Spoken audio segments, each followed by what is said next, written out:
Estudo da Epístola do Apóstolo Paulo aos Efésios. Eu havia parado no último áudio, no verso 13, nós vamos começar a tratar sobre toda a armadura de Deus. A partir do 13, eu falava sobre, no áudio anterior, fazendo uma alusão ao que nós comentamos, eu comentava sobre o ministério do diabo, é o ministério de engano. Então enganar, ele engana as nações, ele engana todo mundo. E isso aqui ele age com engano. Ele, como disse Jesus em João 8, ele é o pai da mentira. Então ele está sempre enganando e ele conhece as coisas do homem.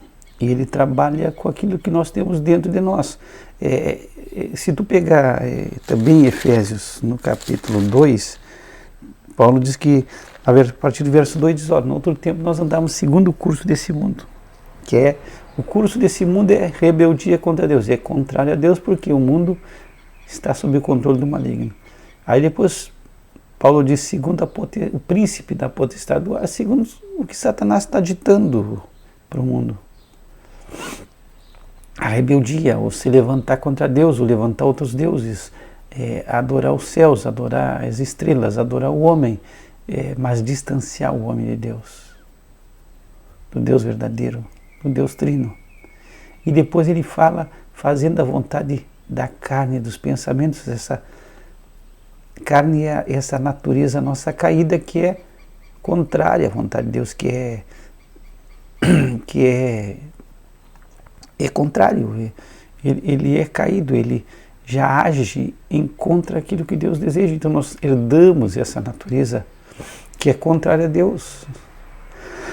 Então um cristão ele vai ter essas dificuldades, essas limitações em 3 áreas. É a sua carne. Paulo diz, o querer o bem está em mim, eu não consigo executar.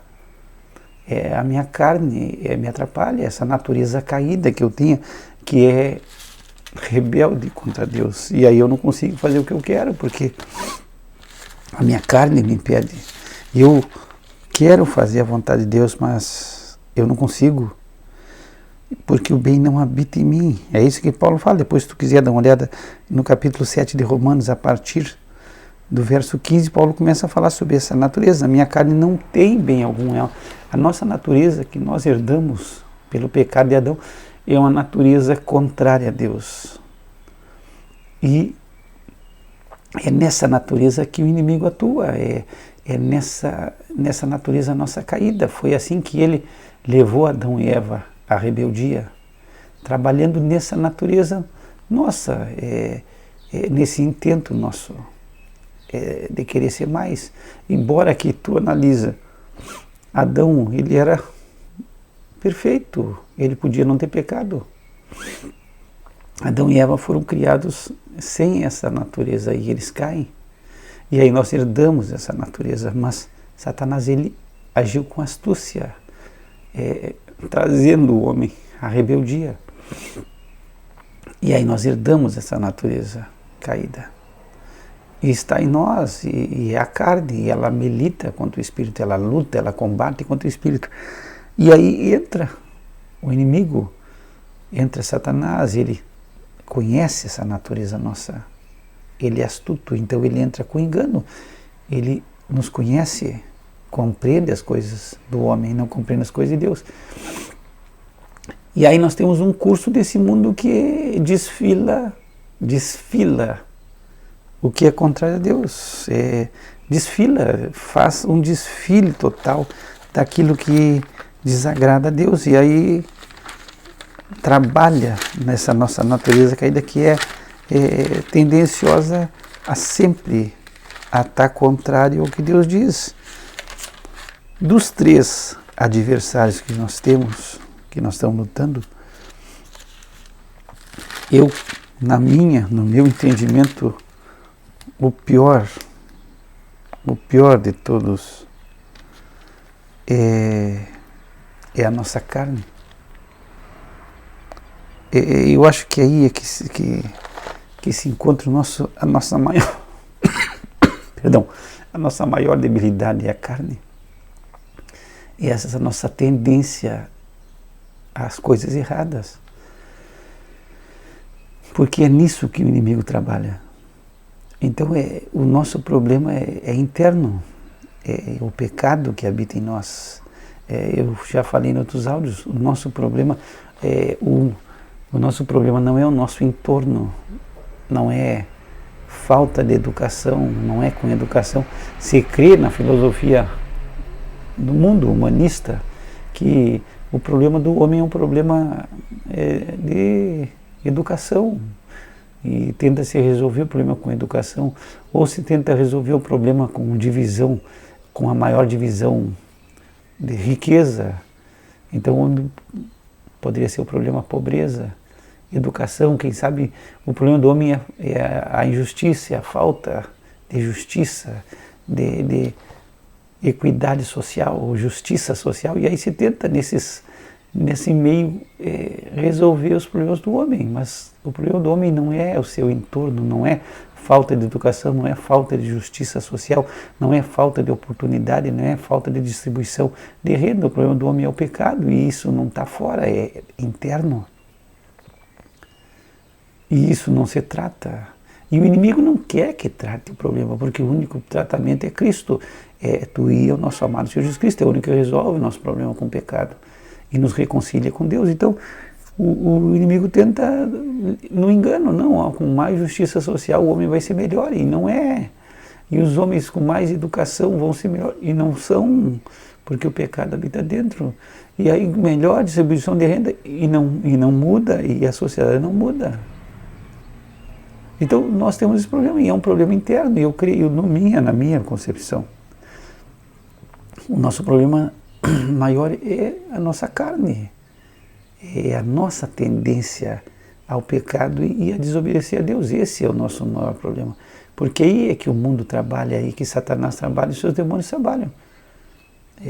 Nosso problema é nós aprendemos a andar em espírito, aprender a depender do Espírito Santo, se fortalecer em Deus e não na nossa carne, não confiar em nós mesmos e não seguir no nosso coração, mas viver por princípios, ser pessoas de princípios bíblicos.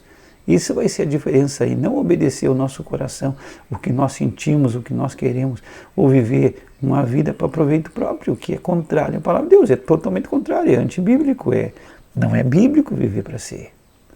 Mas é o que entra hoje, dentro da nossa igreja, é o que se prega, é o que se ensina. E é contrário à vontade de Deus, ao contrário do que a Bíblia nos ensina, que é claro, que é negar a si mesmo. Mas só que a nossa carne quer tudo, é eu, é um egocentrismo, e aí é querer que o universo todo esteja conspirando para o meu bem. E aí o mundo já diz isso, fica tranquilo, o mundo todo está conspirando para o teu bem, os astros estão cooperando para o teu bem, a Lua está em Saturno, e Saturno, e os anéis, e Júpiter, e Netuno, todos estão querendo o teu bem, tu é o principal, tu é o centro do universo. E isso entra para dentro da nossa igreja, e a gente começa a não confrontar um homem pecador, e não colocar o homem na sua posição real, que é um pecador perdido, um desgraçado, miserável, nada, como fala em Apocalipse, no capítulo 3. O homem não sabe que ele é, e a mensagem vem afagar um ego glorioso que o homem tem, uma mensagem que não confronta o homem na sua real situação. Então, para mim, na minha concepção, o maior problema somos nós mesmos. É nós querer olhar para nós, olha para dentro de ti, vê, escuta o teu coração. Não, escuta o que a palavra de Deus diz e ordena a tua vida conforme o Salmo 119. Ordena conforme a palavra de Deus, isso que é importante. No 12 ainda fala que a luta é contra os principados, e eu passei rapidamente sobre essas coisas, falei sobre tronos, sobre domínio, sobre principados, sobre potestades, sobre o príncipe das trevas, os príncipes das trevas, e eu me lembrava, depois que eu fiz o áudio, eu me lembrava daquele anjo que vai ser solto, os demônios que vão ser soltos do abismo, no capítulo 9 de Apocalipse. Diz que o anjo do abismo, os demônios que saem para atormentar os homens. Me parece que eles têm, por 5 meses, me parece que é permitido que eles atormentem os homens por 5 meses. Eles saem do abismo e eles têm um anjo, um rei sobre eles, que é o anjo do abismo, é o Apolion, e Abaddon, o nome dele é destruidor. Então aqui nós temos, e no meu entendimento não é Satanás aqui, não é o diabo, aqui é um príncipe demoníaco, é quase como se fosse um arcanjo demoníaco, um principal dos demônios. Ele vai liderar essa legião de anjos, de anjos caídos, de demônios que vão atormentar os homens. Então ele é o rei do abismo, um rei que vai liderar esse demônio. Mas, ao meu ver, não é Satanás. Eu já vi algum livro de teologia que não se acredita que seja Satanás. É um demônio. Então seria um principado, um príncipe de demônios, um rei que está sobre esses demônios. Isso é interessante, não é Satanás, embora que alguns possam achar que seja. Não, é Satanás que está liderando eles. Não, Satanás libera, e o anjo do abismo que está liderando eles, ele é o rei deles. E aí entra uma pergunta interessante que não vai ter resposta. Quantos anjos existem? Nós já estávamos falando sobre isso. Os anjos são numerosos. Em Apocalipse 12 diz que o dragão, a serpente, ele carrega 1/3 dos anjos com ele, quando ele cai. Então ele enganou uma multidão de anjos. E eu estava estudando isso, vendo sobre o número de anjos, e aí nós temos uma colocação em Apocalipse, no capítulo 5, verso 11, diz: E olhei e ouvi a voz de muitos anjos ao redor do trono, e dos animais e dos anciãos, e era o número deles milhões de milhões e milhares de milhares. Então João está falando que ele olha e ouve a voz de muitos anjos ao redor do trono. Eu gosto muito de número, gosto de calcular. Eu tenho, sempre eu vejo cálculo e gosto de números na Bíblia. Eu fico procurando as datas e fico calculando as coisas. Eu gosto dessa parte de ver, de calcular as coisas. E aqui chega a milhões de milhões. Bom, eu tenho um livro de teologia que ele faz alusão ao número de anjos que fala esse capítulo 5, e ele diz assim, vou fazer a citação literal: se esses números forem entendidos literalmente, eles indicam 202 milhões, mas é apenas uma parte do exército celestial. Aí eu fiquei analisando e eu não consegui chegar a esse cálculo, e eu não tenho acesso ao autor do livro, porque eu queria que ele me explicasse como que ele chegou a 202 milhões de anjos por esse capítulo, esse versículo que eu li. Ele diz, se os números forem entendidos literalmente, eles indicam 202 milhões. Como esse homem chegou a esse cálculo, eu não sei. E eu sou um que gosto de número, porque no meu entendimento, e aí, quem sabe tu entenda diferente, ou tu tem um cálculo diferente, mas aqui fala que o número deles era milhões de milhões. Bom, vamos só trabalhar com milhões de milhões. Ele chegou a 202 milhões. Eu não sei como, eu não entendi. E olha, eu gosto de fazer cálculo, eu gosto de calcular as coisas, eu gosto disso. Bom, mas eu vou dar o meu entendimento aqui. Bom, milhões de milhões. Se tu tem 10 milhões, 10 de milhões, tu tem 10 milhões.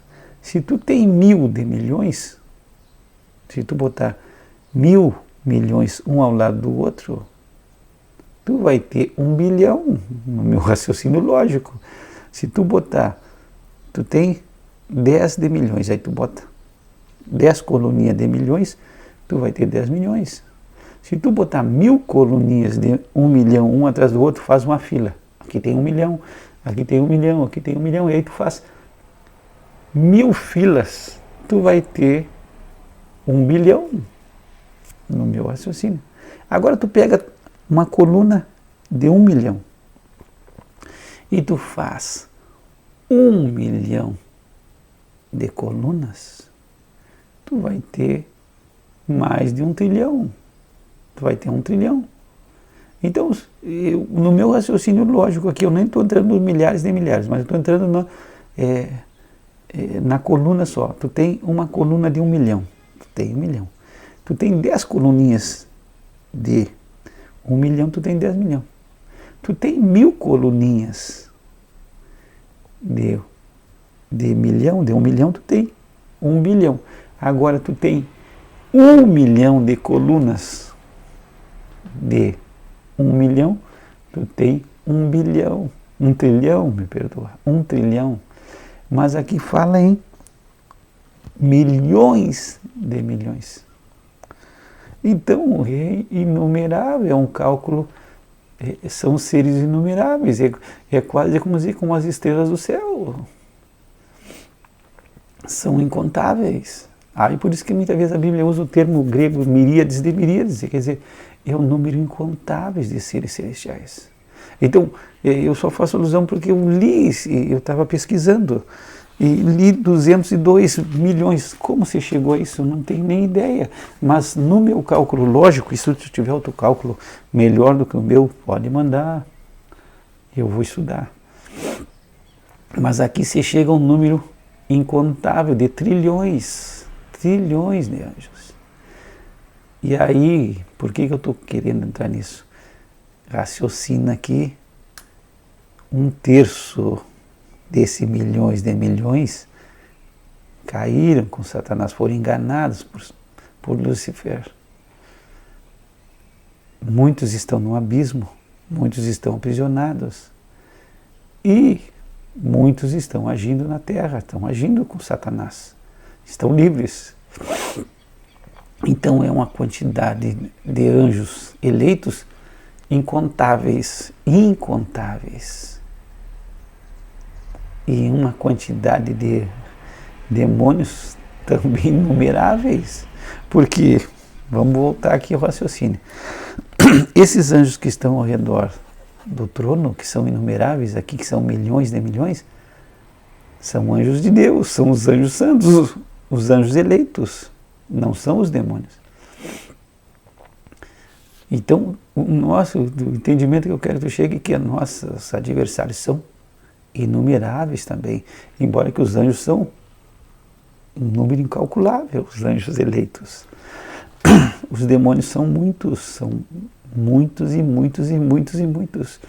Por isso que muitos se encontram num abismo preso e vão ser soltos no Apocalipse, no tempo da tribulação vão ser soltos. Aí vai vir um mundo de louco para estar. Vai ver um mundo demonizado, porque vai ter demônio para tudo que é lado, vai sobrar demônio para a gente. Lembra que no Gadareno, quando Jesus expulsa os demônios do Gadareno, ele diz que eles eram uma legião são quase 5.000 soldados romanos numa pessoa só. Então é muito demônio, existe, no meu entendimento, mais demônio que pessoas, que a população. No meu entendimento, estou falando, posso estar equivocado? Posso, porque isso é uma coisa que é um parecer, não é um dogma, é isso, não. Mas, quem sabe, nesse ponto é que muitos permaneceram aprisionados, estão aprisionados para o dia e a hora que Deus determinou. E muitos ficaram soltos. Mas é uma quantidade inumerável de adversários. Muito embora eu volto a dizer que o nosso maior problema não é o externo. O nosso maior problema é o inimigo interno que nós temos, a nossa carne. É ela que nos entrega de bandeja para os nossos adversários.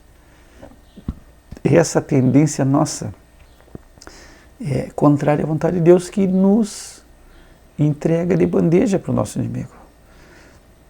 E aí nós temos que aprender a andar em espírito, como diz no livro de Gálatas, no capítulo 5, e jamais vamos satisfazer as concupiscências da carne. A carne está cheia de desejos ilícitos, desejos contrários à vontade de Deus. E ela tem que se subordinar, ela tem que se adequar à vontade de Deus. E nós temos que andar em espírito. Então, esse deve ser o nosso procedimento cristão. Então esse, o nosso inimigo interno, é o que abre as portas para o inimigo. Então é como se tu tivesse dentro do teu exército os rebeldes que estão trabalhando contra ti para te entregar para o adversário. E aí tu tem que ficar esperto, tu tem que ficar firme, tu tem que ficar vigiando, porque tu tem adversário dentro que estão trabalhando contra a tua segurança. Então espero que tu tenha entendido. Nós não estamos lutando com poucos adversários, é uma multidão de demônios. Mas o problema o nosso inimigo interno. Nós temos que estar vigiando disso. Jesus, vigiar e orar. Para quê? Para que não entre em tentação. Se tu não estiver vigiando e orando, tu pode cair a qualquer momento. No 13 diz, portanto, tomai toda a armadura de Deus para que possais resistir no dia mau e, havendo feito tudo, ficar firme. Então, nós temos, no versículo 11, diz ser revista. E aqui Paulo diz, toma a armadura. Toma a armadura, toma a armadura. Tu tem que tomar essa armadura de Deus. Porque dessa forma tu vai poder resistir no dia mau. Então, tem coisas que a Bíblia fala que nós devemos resistir. Tiago escreveu, e eu já falei no outro, resistir ao diabo. Então, ao diabo a gente tem que resistir. Resiste ao diabo. Resiste ao dia mau. Tu vai ter que resistir. Aí a tua resistência. Resiste. Tu vai resistir. Tu não vai te entregar. Tu vai manter a tua posição. Quer dizer, tu vai tomar a armadura de Deus para que tu possa resistir no dia mau, e tendo feito tudo vai ficar firme, mas aí a resistência ao inimigo tu vai resistir ao inimigo. Agora tem coisas que tu tem que fugir, tu não vai fugir do diabo, o diabo vai fugir de ti, tu resistir. Agora, quando fala de certos tipos de pecado, a Bíblia diz que tu tem que fugir. Então, resiste ao diabo. Mas Paulo diz, fugir da idolatria. E então, eu estava comentando sobre esse fugir. Paulo fala em 1 Coríntios 10, 14, diz, portanto, meus amados, fugir da idolatria. Então, aqui já não é resistir, é fugir, fujam. Não resistam, não é ficar, não. O homem tem a tendência a adorar a alguma coisa. Se ele não está adorando o Deus verdadeiro, ele vai adorar algo, nem que seja a si mesmo. Ele vai criar algo que ele vai adorar, nem que seja ele mesmo, ele vai se adorar, ele vai adorar uma pessoa, mas ele vai ter alguma coisa, ele é essencialmente religioso, ele vai adorar. Então, fujam da idolatria. Não é resistir, fujam. Não tentem resistir, se vocês têm que fugir. E em 1 Coríntios 6, 18, ele diz, fugir da fornicação. Todo pecado que o homem comete é fora do corpo, mas o que fornica peca contra o seu próprio corpo. Então, é fugir da idolatria e fugir da fornicação. Essa palavra do grego é porneia, onde vem a nossa palavra pornografia. Agora, que não é resistir, aqui é fugir, é andar longe, é evitar, é estar longe. Não vou resistir. Hoje nós temos esse evento do celular, é uma bênção para muitas coisas, mas se recebe muita coisa errada. E a internet, assim como tem coisas boas, são águas perigosas. Você diz que se navega na internet, tu tem que navegar na internet, mas muitos têm naufragado na internet, eles não estão navegando, estão naufragando na internet. Por quê? Porque assim como vem coisas boas, vem muitas coisas ruins. E aí tem que saber ligar e desligar o celular, saber o que tu vai ver e o que tu não vai ver. Agora tem coisas que tu tem que fugir, tem coisas que tu tem que cortar. Aí entra o que Jesus falou, se a tua mão te faz pecar, corta. Porque é melhor tu entrar sem uma mão do que todo o teu corpo se perder. Se os teus olhos te fazem pecar, corta eles, tira. E aí não é literal, é as coisas que, se tu te vendo que tem coisas que te levam ao pecado, tu tem que cortar na tua vida. Aí eu acho que é justo. Eu comentei no outro áudio sobre uma mensagem que eu escutei, não escutei toda, tomara que a mensagem seja bíblica. Tomara, eu não estou julgando a pessoa que falou, a gente cortar coisas, pessoas da nossa vida, não. O que a Bíblia nos ensina é cortar coisas em nós, que nos levam a pecar, não que nos fazem mal, é que nos fazem pecar. Aí sim, se tu tem pessoas na tua vida que estão te levando ao pecado, tu diz assim, ó, poxa, isso aqui está me levando a pecar, então eu vou ter que separar um pouco. Aí ainda pode até ser, mas me leva ao pecado. E aqui é pornografia, e pornografia está saltando os olhos no mundo. E aí a gente tem que fugir disso. Fugir não. Está ali, mas eu não vou olhar, vou ficar aqui firme, vou ficar firme. Não, um momento que tu vacilar, tu cai. Um segundo, então anda longe. Foge disso. Foge dessas coisas, para que tu não venha a cair. Então dessas coisas tu tem que ter muito cuidado, tu tem que ter visão. E aí não é resistir, quando falas, vou de novo, ao diabo tu vai resistir ao diabo, não aceitar o que o diabo está dizendo para ti, ele está te lançando coisas, ele quer que tu entre na rebeldia dele, ele quer que tu seja contrário à vontade de Deus, ele quer que tu pense de maneira contrária ao que a Bíblia diz. E aí ele vai tentar no coitadismo, no vitimismo, que tu é um coitado, que todo mundo, que tu tem que pensar mais em ti mesmo, que tu tem que ser o primeiro, e ele vai te lançando as mentiras, como tu tem que ser feliz, e que a vida é curta, e que tu não aproveitou, e que tu tem que tirar vantagem de tudo, e se os outros fazem, até o governo faz, por que tu não faz? E tu é bobo se tu faz o que é correto, se tu está sendo honesto, tu é um bobão, porque a lei é ser desonesto. Se tu não mentir, de vez em quando a mentira não faz mal para ninguém, pode mentir de vez em quando é até bom uma mentira, e aí vai colocando as coisas. Então, a isso tu tem que resistir com a palavra de Deus. O inimigo, ele veio a Jesus e ele começou, se tu é o filho de Deus, Deus vai te cuidar, e se Deus não te cuida, então tu não é filho dele. Aí Jesus, não tentarás ao Senhor teu Deus. E aí Jesus resistiu, Jesus não vou fazer para mostrar para Satanás que ele está errado. Não, Jesus resistiu, não vou fazer o que ele quer. Então, o que Satanás queria quando tentou Jesus? Que Jesus fizesse o que ele queria. O que Jesus queria, mas ele com astúcia, ele diz, te joga lá, porque Deus vai mandar os anjos. Mas aí Jesus estaria obedecendo a Satanás, fazendo o que Satanás queria. Jesus não é assim, obedeceu a Deus, resistiu. E aí o diabo disse, mas se tu é filho de Deus, tu tem que fazer isso, tu tem que exigir. Hoje existe uma teoria forte determina tudo, e dá ordem, até para Deus tu tem que dar ordem, que Deus tem que fazer. E determina as coisas, e diz isso, e não diz isso, e não diz aquele outro, que na realidade é um positivismo trazido do mundo que vestiu com uma roupa cristã. E aí tu começa a declarar só coisas boas, eu vou dar tudo certo.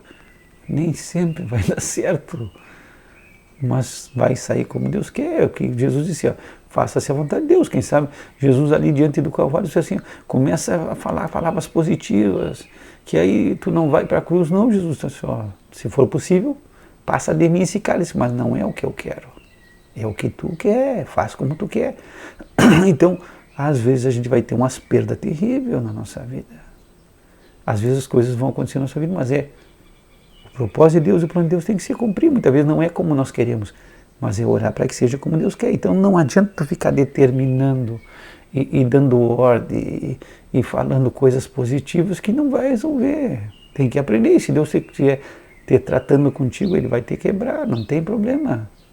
O salmista disse: o Senhor destruiu todos os meus muros e arruinou minhas fortificações. Então, o que eu vou fazer? Foi Deus que fez, e confiar que Ele sabe o que está fazendo. Então, tu resiste ao diabo, e o diabo começa, nessa teoria mundana, ele começa a lançar a sua mensagem para fazer a tua mente, para que tu pense como ele pensa. Então, nós temos que resistir a essas coisas. Agora, tem coisas que a gente tem que fugir. E aí, vamos pegar aqui esses pontos que eu peguei. Foge da idolatria. Tu não pode te adorar a ti mesmo, tu não pode adorar outras pessoas, tu não pode adorar as coisas, tu não pode adorar a casa, tu não pode adorar o dinheiro. Isso aí tu tem que saltar fora. Não é? Não vou. Quem é que não gosta de dinheiro? Poxa, todo mundo gosta, mas tu tem que fugir disso aí, desse apego ao dinheiro. Se estão te oferecendo uma coisa para fazer uma coisa errada e é muito dinheiro, tu vai ser tentado, então foge. Não é vou ficar resistindo. Quando tu vê que a conta da luz não foi paga, salta fora. Porque se ficarem te oferecendo dinheiro para te fazer uma coisa errada, no final tu vai fazer. Então tu tem que saltar fora, já salta fora disso. E é a mesma coisa no imposto de renda, tá cheio de gente aí te oferecendo para te fazer falcatrua. Não, eu vou te lançar um negocinho aqui, tu vai receber mais. Mas salta fora, porque tu precisa, muitas vezes tu está precisando daquele dinheirinho. Tu está precisando, muitas vezes tu está com a necessidade. E aí já o mundo diz assim, poxa, tu está precisando. Tu está na miudinha, e olha só. Eu conheci uma pessoa que me contou uma história uma vez. Ele estava na miudinha.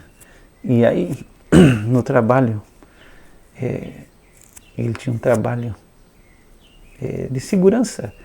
E aí dois colegas, ofereceram um negócio para ele.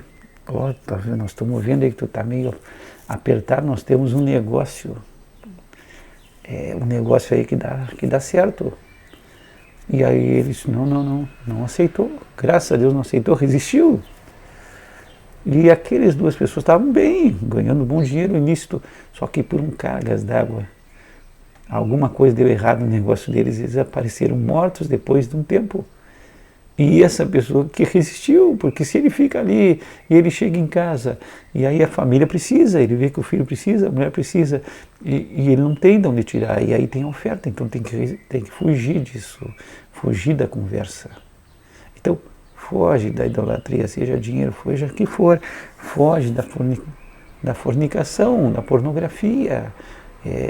Se tu está indo no lugar e tu está vendo que ali está se abrindo alguma coisa para ti entrar em pecado, não vai mais, procura não ir mais, então foge. Não é, eu vou lá e não vai dar, não, uma hora pode dar errado. Porque nós muitas vezes não estamos andando em espírito. Então nós temos dois fugir. E Paulo escreveu a Timóteo também, na segunda epístola, no capítulo 2, no verso 22, ele diz, foge também das paixões da mocidade e segue a justiça. Então não é resiste às paixões da mocidade, foge. Então, nesse áudio aqui, que nós já estamos finalizando, nós não caminhamos muito. Só no capítulo 13. Então tu vai ter que resistir aos dias maus. Resiste. Te submete a Deus, aceita o que Deus quer. Então, nisso tu vai resistir, tu vai manter a posição. Dias maus, o que o inimigo está fazendo, tu vai permanecer firme, tu não vai sair da tua posição. Agora, quando tu vai sair da tua posição, tem vezes que tu vai ter que fugir, não é resistir. Aqui tu vai permanecer firme, tu vai fazer tudo e ficar firme. Dias maus, o diabo levantando, atacando, tu vai permanecer firme. Ele está te atacando, mas ele não está te atacando... Ele te ataca com astúcia. Não pensa que ele vem querendo briga contigo e se levantar. Não, o que ele quer é te enganar. O que ele quer é que tu jogue no time dele. Ele quer te dar a camiseta 10 para te ser o principal jogador dele. É desse jeito que ele vem. Não pensa que ele vem querendo combate contigo. Ele quer te aliciar, ele quer te levar para o exército dele. Ele quer te tomar para o time dele, é isso que ele quer fazer, ele quer levar o mundo para o lado dele. Em Apocalipse 20 ele leva todas as pessoas que passaram o milênio com Deus, com Cristo reinando sobre a terra, ele engana muitas pessoas. muitas nações e levanta contra Cristo. Pessoas que viveram 1000 anos sem influência maligna nenhuma. Então, bom, isso aí fecha o que eu estava dizendo. Nós vamos ter um mundo de justiça social, de igualdade, de prosperidade, de educação, de tudo de bom para o homem. E Satanás preso no abismo no milênio, preso, depois da grande tribulação, preso, Satanás, os demônios presos, todos presos. O homem vai viver a plenitude de tudo, os animais vão estar, ser amigos uns dos outros, não vai ter, vai ser tirado toda essa parte de ataque, de ser feroz. Não, todos vão estar no mesmo ambiente, com Cristo reinando sobre a terra. E o homem vai cair de novo, vai ser enganado. Então, não é o problema do homem, não é o seu entorno, não é um problema social, não é um problema de justiça social, não é um problema de educação, não é um problema de dinheiro, de distribuição de renda. O problema do homem é o pecado, é ele mesmo. E quem vai pecar são as pessoas que entraram no milênio vivas, que vão gerar filhos e que vão, os seus filhos vão gerar outros filhos, e esses vão cair, infelizmente. Então, se resiste ao diabo, se resiste porque ele não quer te rebentar, ele não está querendo o teu mal, entre aspas, ele quer só que tu passe para o lado dele, ele quer te levar, ele quer te aliciar, ele quer que tu seja das milícias dele, que tu trabalhe para ele, então ele vai te dar as melhores ofertas. Então tu resiste firme a Deus, e te submete a Deus, embora que muitas vezes tu não entende o que Deus está fazendo na tua vida, mas Deus tem um plano e que Deus vai cumprir esse propósito. Agora, idolatria, foge, não é resiste. Pornografia, fornicação, fornicação eu já expliquei, é qualquer tipo de relação sexual fora do âmbito que Deus determinou, das linhas que Deus determinou. E como que Deus determinou? É dentro do casamento. Um homem e uma mulher. O homem deixará seu pai e sua mãe e se unirá a uma mulher. E serão os dois numa carne. Então, aqui nós temos um matrimônio, um homem e uma mulher. Dentro do casamento é o plano divino, é o que é bíblico. Um homem se juntar a uma mulher e casarem os dois, aí é o correto, é o certo. O que tu imaginar fora disso é fornicação. O que saiu desse âmbito de um homem e uma mulher, um homem, uma mulher, se casarem, o que for fora de ser fornicação. É fornicação. Qualquer outro tipo de relacionamento é fornicação. E aí tem que fugir. E aí a terceira fuga, Paulo escreve a Timóteo, foge das paixões da mocidade. E tem muita gente que gosta de paixão. Gosta de estar apaixonado e até apaixonado por Cristo. Tu tem que te apaixonar por Cristo. Paixão é um sentimento carnal. É da carne, é egoísta. A paixão, ela é egoísta, egocêntrica. Ela não é legal. Ela é egocêntrica total. Ela é obsessiva. A paixão é totalmente egoísta. Então não é um sentimento cristão. Eu não vejo na Bíblia até nenhum momento que diga que a gente tem que ser apaixonado por Cristo ou apaixonado por qualquer coisa. Não, a gente tem que amar. E o amor é altruísta, o amor é abnegado. Totalmente contrário à paixão. Mas as pessoas gostam de usar esse termo paixão, tem que se apaixonar. Para mim isso é um sentimento carnal, totalmente egoísta e contrário às Escrituras. Embora que eu sei que muitas vezes a pessoa fala em paixão, querendo dizer assim, um sentimento de vontade, ter muita vontade. Mas a palavra paixão, ela detona a carnalidade. A paixão sempre é carnal. Quando se mata alguém, se diz que é um crime passional. Quando é um relacionamento, é um crime passional, porque a paixão faz com que uma pessoa até tire a vida de outra, porque ela acha que tem possessão sobre aquela pessoa. O que ama não, o que ama libera, o que ama quer ver o outro feliz, o que ama, se o outro está mais feliz, ele está mais feliz ainda.